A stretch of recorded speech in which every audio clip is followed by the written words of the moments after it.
আসসালামু আলাইকুম। দেখেন প্রবাসীরা কি কাজটা করছে। 17 দিনে $114 কোটি রেমিটেন্স।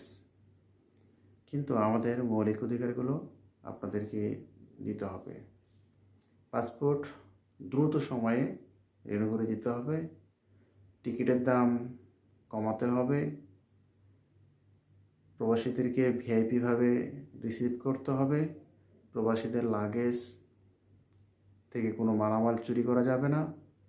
প্রবাসীদেরকে সম্মান দেখাতে হবে। প্রবাসীদেরকে